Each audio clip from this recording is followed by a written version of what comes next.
요한복음 1장 14절 말씀입니다. 우리 한 절만 오늘 같이 읽도록 하겠습니다. 요한복음 1장 14절 우리 다 같이 한 목소리 합독합니다. 시작. 말씀이 육신이 되어 우리 가운데 거하심에 우리가 그의 영광을 보니 아버지의 독생자의 영광이요 은혜와 진리가 충만하더라. 우리 한 번 더 인사합니다. 우리들 하던 대로요. 하나님은 당신을 사랑하십니다. 그러면 네 맞습니다. 당신을 사랑하십니다. 그렇게 합시다. 하나님은 당신을 사랑하십니다. 네 맞습니다. 당신을 사랑하십니다. 교회 절기로 얘기하면 대린절, 대강절이라고 하죠. 하나님으로 계신 우리 예수님께서 인간의 몸을 입고 이 땅에 오셨습니다. 우리가 지난주 바이블타임 GT 교재 출애굽기 5장쯤 보니까 모세가 바로한테 가서 내 백성을 좀 보내라는 하나님의 명령을 얘기할 때 바로가 아주 묘한 말을 합니다. 야 여호와가 누군데 내가 그런 말을 듣겠냐. 왜냐하면 이 애굽왕 바로는 어려서부터 자기가 신 똑같이 보이지 않는 신이 인간의 몸으로 입은 걸 자기라고 생각했어요. 적어도 이 이집트를 다스리는 이 바로 왕은 내가 한문으로 하면 화신이라고 그럴까요? 우리 영어로 하면 인카네이션. 아니 내가 보이지 않는 신을 대신하는 이런 인간인데 누가 나한테 명령을 하고 내가 모든 정권을 갖고 모든 권력을 가지고 내 한마디면 모든 것들이 이루어지는 이 대제국 이 이집트 안에서 누가 누구를 명령하냐 그렇게 얘기합니다. 근데 오늘 우리가 잘 아는 사도 요한은 예수님께서 인간의 몸을 입고 오신 하나님이라고 증거를 합니다. 근데 이게 굉장히 중요합니다. 그래서 이 사도 요한은 이 요한복음 1장서부터 자기가 몸으로 인간으로 봤던 이 예수님이 사실은 창조의 하나님이고 실제로 이 세상 만사를 다스리는 살아계신 하나님이라는 이야기를 합니다. 이 이야기를 먼저 하는 거예요. 여러분 왜 그렇게 했어요? 1세기 당시 예수님이 목수의 아들로 오셔서 30년 동안 그럼 우리같이 똑같이 일상의 삶을 살았을 거 아니에요. 적어도 우리가 연수로 따지면 미안합니다. 기껏해야 3년 공적인 삶을 살았어요. 거기서 하나님만이 할 수 있는 능력을 베푸시고 마치 그의 가르침은 하나님이 말씀하는 것 같은 가르침을 받았어요. 그러나 여전히 1세기 사람들은 그를 누구로 봐요? 중요한 겁니다. 오늘 그냥 사람으로 보는 거예요. 사람으로. 저희 목수의 아들 아니야. 제가 나사렛 누구 아니냐. 사람으로 본단 말이에요. 근데 잘 생각해 보세요. 이제 기독교가 정밀하게 또 이렇게 신학도 세워주고 막 이래서 이렇게 몇천 년, 한 1500년 동안 오는 동안 지금의 대다수의 교인들은 도리어 사람이신 예수보다는 하나님이신 예수에 더 익숙합니다. 이미 우리가 만약에 깐난배기로부터 이렇게 교회 신앙생활 했던 사람은 예수님은 하나님의 아들이에요. 당연히. 그분은 신이에요. 오늘 제가 여러분과 나누고자 말씀은 바로 이 점입니다. 우리는 거꾸로 너무 당연히 우리 예수님이 하나님의 아들이요, 성자요, 제2위신 그런 하나님이신 걸 우리는 그냥 받아들여요. 그러니까 어떨 때는 너무 그분은 우리에게는 너무나 먼 당신일 수 있어요. 그분은 우리에 위해서 십자가에 죽으시고 부활하셔서 저 지극히 높은 곳에 계신 분이야. 틀린 말은 아닙니다. 도리어 사도 요한은 제가 말을 복잡하게 하지만 당시의 모든 사람들은 아무리 예수님께서 능력을 행하시고 또 우리가 지난 마가복음을 계속 다뤘지만 예수님의 제자들조차도 내가 하나님의 아들인데 십자가에 죽어야 돼. 이 모든 것들을 이해하지 못해요. 여러분 이해하지 못한다고요. 근데 이게 언제 전환이 되냐면 뭐 우리끼리 얘기지만 예수님이 부활을 하시니까 여태껏 인간이 죽어서 부활한 게 없는데 예수님이 부활한 모습을 보고 완전히 바뀌는 거예요. 아, 그분은 누구였다고요? 하나님이셨구나. 하나님이신다는 거예요. 그래서 요한은 그 얘기를 하고 싶은 거야. 너희들이 1세기 살았던 신앙의 공동체에 우리 뭐 이렇게 제자교회 공동체처럼 자기를 비롯해서 12제자인 또 가장 사랑을 많이 받았던 요한 또 그 많은 사람들이 예수님을 사랑으로 이해했지만 요한은 그런 얘기를 하고 싶은 거예요. 1장부터 그분은 사람이 아니었어. 여기 1장 1절에 태초에 말씀이 계셨어. 이 말씀이 하나님과 계셨고 이 말씀이 곧 하나님이야. 인간의 모습으로 오셔서 33년 동안 이 땅에 사신 그분은 하나님이었다고. 우리는 이게 너무 자연스러워요. 그러나 1세기 사람들은 아무리 얘기해도 인간으로 볼 수밖에 없었어요. 인간으로 볼 수밖에 없다고요.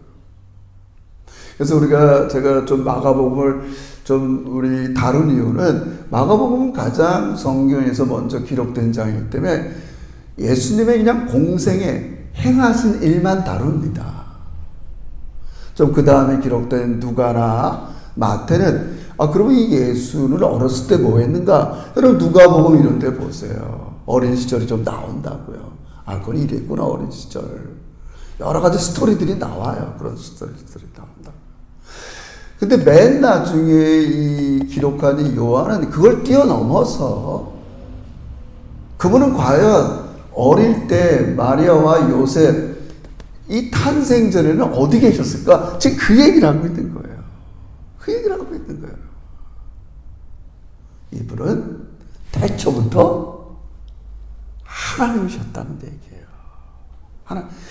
근데 저는 이제 여러분과 저는 이제 거꾸로 다루고 싶은 거예요. 왜요? 그 당시 1세기 사람들은 너무 인간으로만 이해하니까. 근데 오늘 우리의 그리스도인들은 너무 예수님을 뭘로만 이해해요? 하나님으로만 이해하니까. 아니 여러분 하나님이세요. 우리 이거 부정하면 안 돼요. 하나님이세요. 하나님이세요. 하나님이시다고요.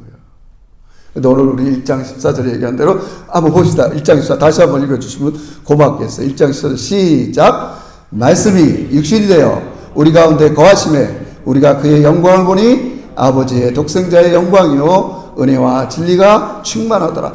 가장 핵심 말씀이 육신이 되어 우리 안에 거했다. 우리 공동 번역 아니냐 여기 쉬운 번역에는 예수님이 우리와 함께 사셨다는 거예요. 사셨다고요. 이게 가족끼리 산 것처럼 예수님은 사셨어요. 사셨다고. 거하다는 말은 사셨어요. 그러니까 요한은 제가 뭐 너무 신학적인 얘기를 하고 싶지 않은데 이 요한이 이렇게 사셨다는 말을 쓸 때는 구약에 있는 단어를 하나 고른 거예요. 거한다. 잠깐 이렇게 구약에 하나님께서 이스라엘 백성들과 거하는 모습은 두 가지입니다. 이게 뭐 시간 없지만 뭐냐? 우리가 이제 앞으로 출애굽기에서 계속 살펴보겠지만 하나님께서 430년 만에 나타나지 않으셨다가 이스라엘 백성들에게 나타났을 때 어떤 식으로 나타나냐면 항상 이래서 가장 대표적인 게 시내산에 모인 이스라엘 백성들에게 나타날 때 나타났어요. 저 시내산 꼭대기에 나타나는데 영이시니까 이분이 나타나는 것들을 어떻게 알 수 있었냐? 구름이 산을 덮어요. 우리 본문에 보면 우리 출애굽기 33장이니까 그 다음에 큰 불이 일어나는 것 같아요. 그러니까 그 현상을 보고 하나님이 우리와 지금 사시는구나 이렇게 이해하는 거예요. 영이시니까. 그래서 영광이라는 말이 그런 데서 나오는 거예요. 원래 무게라는 말 여러 말이 있지만 우리 그렇잖아. 누굽니까? 대통령이 이렇게 순방을 할 때나 길 걸을 때는 그 행차가 얼마나 복잡하고 찬란하게 빛나요. 막 이렇게 경호원들 가죠. 뭐 휘장 가죠. 막 가죠. 그러니까 하나님이 행차하실 때 구름이 가리지만 큰 불꽃이 일어나면서 와!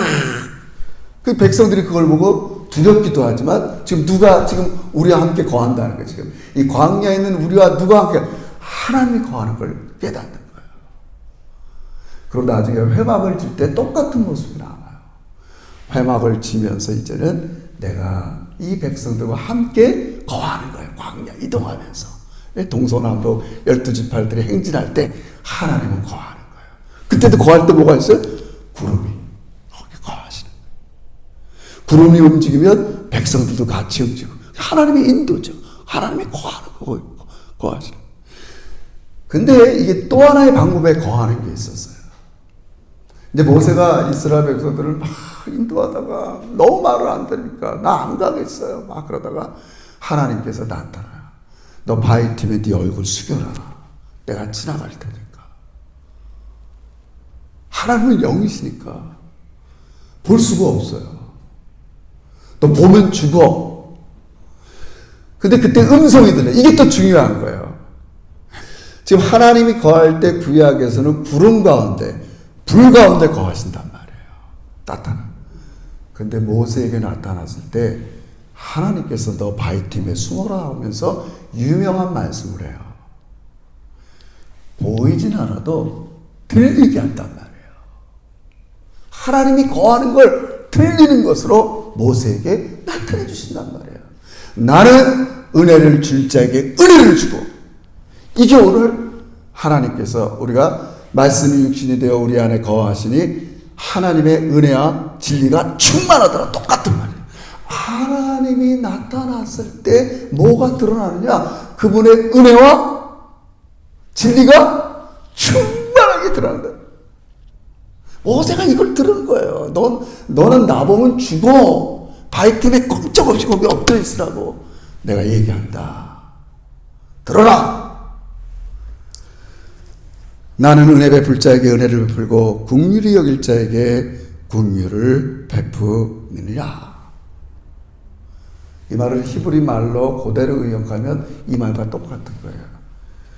말씀이 육신되어 우리 가운데 거하시며 우리가 그의 영광을 보니 아버지의 독생자의 영광이요 은혜와 진리가 충만해요. 은혜와 진리가 충만하게 신성으로 거했던 이 예수님이 이제 몸으로 그게 사셨다는 말이에요. 예전에 구약에서 거하실 때는 그분이 우리와 거한다는 게 구름 가운데 불꽃 가운데, 모세와 거할 때는 들리게 말씀으로, 눈엔 보여도 보이지 않아도 말하는 건 존재하잖아요. 내 아내가 와이프가 눈이 먼 장님이라 합시다. 남편을 볼 수 없어도 남편이 말하면 그 앞에 남편이 존재하는 걸 알 수 있잖아요, 여러분. 여러분, 한번 그런 의문을 가져. 왜 하나님께서 구름 가운데 나타났을까? 신비한 건 아니지만, 구름은 하나님을 드러내기도 하지만, 어떻게 드러내요? 구름이 있다는 것은 그 당시는 하나님이 너희와 거한다는 거예요. 그러나 구름 때문에 하나님의 진정한 모습을 또 가리기도 해요. 자, 제가 무슨 말씀을 하냐. 예수님이 1세기 당시 이 세상에 오실 때 몸으로 오신 것 때문에 저게 무슨 내가 어려서부터 봤던 나사렛 예수인데 그 예수를 하나님으로 받아들이는데 가려져요. 몸이라는 게. 그러나 반대로 그 몸으로 오신 예수님을 진심으로 받아들이면 정말 우리와 가까이 친구처럼 함께 계셨던 예수를 경험하게 되는 거예요. 그걸 지금 요한이 경험했고 요한의 제자들과 그 교회들이 경험해서 지금 이 글을 쓰고 있는 거라고요. 여러분, 우리 인생살이 좀 비슷합니다. 이게 좀 여러분, 제가 목사예요. 뭐 다 알다시피. 하여튼 목사의 직분이 제가 장로교 헌법에 보니까 몇 가지 직무가 있어요. 7가지. 우리 대한예수교 장로의 헌법에 보면 목사는 이런 일을 해야 된다. 제가 그런 일을 합니다. 근데 여러분께서 몸으로만 이해해요. 저 목사, 뭐 말하는 거, 성격, 누구. 이게 하나님의 말씀을 방해할 수 있어요, 없어요? 내가 몸으로 봤는데도 행동하는 거 방해되죠? 여러분, 저를 너무 신령하게 보시나요? 이게 예수님 당시의 고민이었어요, 여러분. 그래서 뭐가 필요해요? 믿음이 필요하다고요. 그래서 믿음이 필요한 거예요, 여러분. 신성으로 거하신 예수님은 은혜와 진리가 충만하세요. 그래서 그분은 사람의 몸으로 오셔서 그 은혜가 뭐예요? 가장 큰 은혜가 뭐예요? 여러분, 은혜라는 거 제가 자랑해라. 제가 정말 두꺼운 책, 바울과 선물이라는 500페이지도 더 되는 책, 그거 정말 너무 어렵더라고요. 제가 내린 결론은 뭐예요? 은혜는 예수님이 이 땅에 오셔서 행한 모든 것들이 은혜예요. 은혜예요. 그분이 사시고 일상에서 사셨고 꼭 공생에만 은혜가 아니라 30년 동안 아버지께 효자하고 일상에 밥 먹고 뭐 이렇게 화장실 가고 진짜 이 모든 것서부터 3년 동안 진짜 하나님의 아들로서 많은 사람들을 치유해주고 병을 고쳐주고 가장 큰 핵심의 은혜가 뭐예요? 여러분과 저의 죄의 지배에서 벗어나게 하기 위해서 대신 십자가에 죽으신 거예요. 예수님이 행하신 모든 일은 은혜지만 가장 큰 그 은혜가 은혜되게 하는 게 우리가 할 수 없는 일을 대신 짐을 져주신단 말이에요. 우리 찬송, 무거운 짐을 나홀로 지고 견디다 못해 쓰러질 때 불쌍히 여겨. 사람 냄새가 나는 예수님은 은혜와 진리가 충만한 하나님이지만 우리를 볼 때마다 우리를 변함없이 사랑하시고 우리의 공경을 너무나 불쌍히 여기시고 공감하셔서 그 짐을 대신 져주신단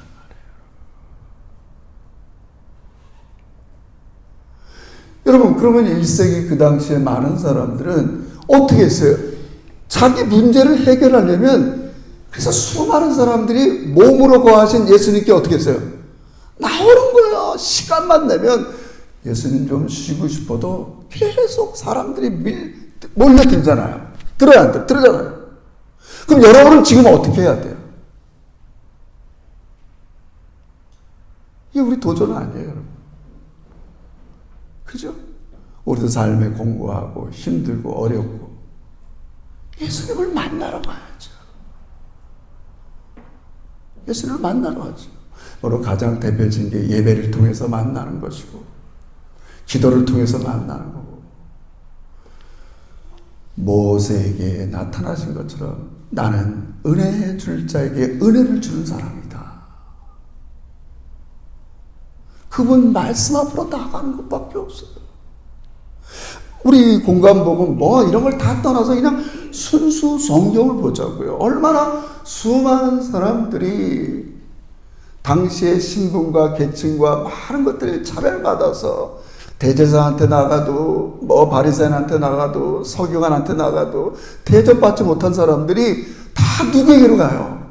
예수께 가잖아요. 그게 은혜라고요, 은혜라고요. 차별 없이 내가 가기만 하면 나를 받아주는 그 예수라고요. 여러분, 오늘 현대교회의 안타까운 점이 바로 이겁니다. 우리는 너무 어려서부터 신성, 하나님에 대한 교리 이거는 다 배웠는데 인간 예수에게 나가지 않는 거예요. 그냥 알아요. 복음서에 기록된 배경과는 좀 거꾸로 수 있어요. 이들은 너무 몸으로 오신 인간으로만 봤기 때문에 사도 요한은 아니다. 이분은 태초부터 계셨던 하나님이다. 어쩌면서 우리는 오히려 어려서부터 이 하나님에 대한 신성을 먼저 깊숙이 배워왔고, 오히려 여러분의 삶의 구석구석에 계신 일상에서 여러분과 함께 하시는 예수님을 찾기를 주의 이름으로 축원합니다. 제가 꿈꾸는 교회예요, 여러분. 하나님 그렇게 하세요. 그래서 이렇게도 어떤 이렇게 고민하는 신학자들은 그렇게 얘기하죠. 이 시대에 필요한 교회가 뭐냐? 성육신적인 교회다. 하나님께서 영으로 말씀으로 존재하던 예수를 인간의 몸으로 이 땅에 보내신 것처럼, 요한복음 10장 18절 나도 너희를 세상에 보내노라. 우리 모든 그리스도인들이 있어야 될 최종 교회의 장소가 어디냐? 여러분의 일상이라는 겁니다. 거기 여러분이 무겁고 힘들고 어려운 모든 문제 속에 우리 예수님이 거하고 계시고, 나는 그 은혜와 진리가 충만한 그 예수님께 내 신뢰의 대상을 나, 경험, 내 지혜, 이 세상의 가치를 내려놓고 예수 그리스도를 무슨 일을 하든지 매일매일 여러분의 마음의 중심에 모셔드리기를 주의 이름으로 축원합니다. 예수님은 은혜와 진리가 충만한 분이에요. 그분의 은혜와 진리를 받아들여서 우리의 모든 문제가 해결되기 위해서는 우리는 먼저 그분께 가야 될 거 아닙니까? 1세기에 이 많은 사람들이 예수께 나갔던 것처럼. 그리고 우리는 내 마음의 중심에 그 예수 그리스도를 늘 모셔드리는 거죠. 주님, 이 복잡하고 어려운 시대에 우리가 무엇으로 하나님의 뜻을 이룰 수 있겠습니까? 주님을 마음의 중심에 모셔드립니다. 예수님께서 몸으로 이 땅에 오셨다는 것은 하나님께서 여러분이 살고 있는 이 세상을 사랑하신다는 말이에요. 그래서 요한은 나중에 3장 16절에서 하나님이 세상을 이처럼 사랑하사, 이 세상은 예수님 왔을 때 예수님을 미워하고 배척하고, 또 여러분이 지금 예수님의 뜻대로 살아갈 때 여전히 우리를 똑같이 미워하고 배척하는 사단이 지배하는 세상이에요. 그럼에도 불구하고 하나님은 여전히 이 세상을 사랑한다는 거예요. 여러분의 일을 사랑한다는 겁니다. 여러분의 일상의 모든 것들을 사랑하시고 함께 나가신다는 겁니다. 우리는 이 진리를 잘 알고 있지만 마음에 정의해야 됩니다. 첫째, 예수님께서 몸으로 하나님께서 나를 이 세상에 보낸 것처럼 여러분도 지금 이 세상에 하나님이 보내신 걸 믿으시길 주의 이름으로 축원합니다. 여러분, 제가 보세요. 여러분, 이 시간 끝나면 자연스럽게 좀 교제하다가 이 세상으로 갈 거예요. 근데 왜 예수님이 너희를 보낸다 이런 말을 왜 쓰겠어요? 아니, 어차피 갈 거예요. 다 각자 가정으로 가고 직장으로 나갈 거예요. 아이들은 학교로 갈 거예요. 근데 왜 새롭게 너희는 왕 같은 제사장이다, 하나님께서 나를 세상에 보내신 것처럼 나도 너희를 세상에 보낸다, 이런 얘기를 왜 하냐고요. 똑같은 믿지 않는 사람이나 믿는 사람이나 일상의 삶을 살지만 너희들은 일상을 다르게 살아야 된다는 말이에요. 너희들이 신앙생활을 할 영역이 바로 일상이라는 말을 얘기하는 겁니다.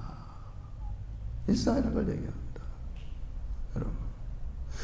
여러분, 우리 그동안, 저도 그랬어요. 이게 좀 어줍지 않지만, 제가 신학을 결심할 때는, 그때도 이렇게 성경적인 이렇게 공부를 많이 했어도 대학교 때, 그때 이제 제 어렴풋이 든 생각이 뭐냐면, 목사의 일은 성직.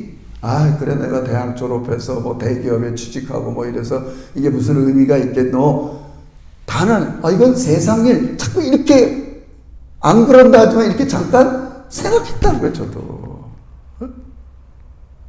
그럼 그렇지 않아요. 우리가 영으로 태어난 모든 여러분들은 여러분이 하는 일이 영적인 일이에요. 중요한 거는 성경에서 육적인 삶, 영적인 삶을 구분하는 건 한 가지예요. 여러분이 일상에 나가서 세상의 가치대로 살면 그게 육적인 일이에요. 그러나 세상이 요구하는 삶을 버리고 하나님의 방식대로 살아가면 그게 영적인 일이에요. 먹든지 마시든지 취미생활하든지 뭐든지 주님의 일인 것을 믿으시길 주의 이름으로 축원합니다. 그럼 주님이 이걸 원하신다고요. 이걸 원하신다. 너희 가서. 제가 많은 말씀은 나중에 베드로 전서를 할 때 한 번 더 말씀드리지만, 그래서 우리가 이 세상을 여러 가지 살아가는 방식 중에 하나, 예수님이 그렇게 했어요. 예수님은 은혜와 진리가 충만하신 분인데 이 진리를 구현할 때 자기 것을 내려놨다는 거예요.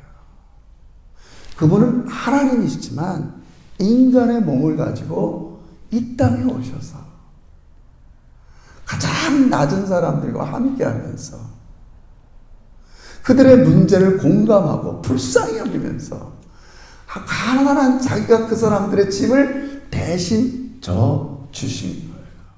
그러나 반대로 여러분, 예수님 당시에 바리새인, 서기관, 종교지도자들, 대제사장들은 뭐예요? 자기 입장, 자기 이익을 지키려고 예수님이 말하는 진리를 버린 거란 말이에요, 여러분.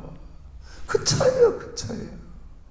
오늘날 여러분과 제가 진리를 구현하는 자리가 교회가 아니에요, 여러분. 여기서 우리 어느 정도 다 서로 사랑하고 이런다고요, 여러분. 여러분과 제가 있어야 될 최종의 자리는 월요일서부터 토요일까지 그 자리입니다, 여러분. 거기서 우리는 어떻게 진리를 구현한다고요? 예수님의 방식을 가지고 사람들을 섬기는 거죠. 그래서 로티라는 어떤 사회학자는, 신학자면서도 그런 얘기를 해요. 우리는 먼저 하나님을 사랑하고 이웃을 사랑함을 통해서 나 자신의 사랑을 구현한다, 이런 얘기를 해요. 전 전적으로 옳다고 생각해요. 세상 사람들은 먼저 나를 사랑하고 내 가족을 사랑하고 내 이익이 된 다음에 타자를 사랑하지만, 그리스도인들은 적어도 성육신하신 예수님은 하늘의 모든 보좌를 버리고 이 땅의 그 불편함을 다 감수하신 우리 몸으로 오신 우리 예수님께서는 항상 자기보다는 많은 고난당하고 어려운 사람들을 사랑하시고 하나님을 내 뜻보다는 하나님을 사랑하면서 자기에 대한 자존감과 사랑을 완성해 가셨다는 겁니다. 우리 진리를 분명하게 합시다. 저는 결코 우리 교회가 이런 거에 대해서 정말 성장하고 부흥하기를 원합니다. 그러나 더 중요한 건 정말 하나님께서 흐뭇한 모습이 무엇이겠습니까? 하나님은 여러분을 이제 이 예배가 끝나면 일상으로 보낼 겁니다. 거기가 진짜 교회가 있어야 될 자리입니다. 거기서 내 방식을 버리고 하나님의 방식을 사랑하고 나를 먼저 사랑하고 이런 모든 이 세상 사람들의 방식을 내려놓고 하나님을 사랑하고 이웃을 사랑하는 이 동기, 마음을 가지고 살아갈 때 하나님께서 영광을 받으실 겁니다. 우리 제작교회가 이런 아름다운 모습으로 하나님께서 여러분의 삶을 볼 때마다 흐뭇해 하시는 그런 아름다운 여러분이 되시기를 주의 이름으로 축원합니다. 기도합시다. 하나님 아버지 감사합니다. 오늘 주일 예배를 통해서 우리가 하나님 앞에 한 주 동안의 문제, 나약함, 또 방향을 잃었던 것이 나왔습니다. 우리 하나님께서 우리의 모든 연약함을 대신 져주시고 이제 우리를 하나님의 자녀로 만드시면서 이제 세상으로 보냅니다. 특별한 사명을 가지고 우리가 일상을 살아가면서 세상 방식을 내려놓고 하나님 뜻 가운데 살아가는 우리 믿음의 제자들이 되어서 아버지 우리의 그러한 모습을 보면서 많은 사람들이 하나님의 살아계심을 경험할 수 있도록 은혜를 베풀어 주시옵소서. 예수님의 이름으로 기도합니다. 아멘. 우리 말씀 기억하시고 또 하나님께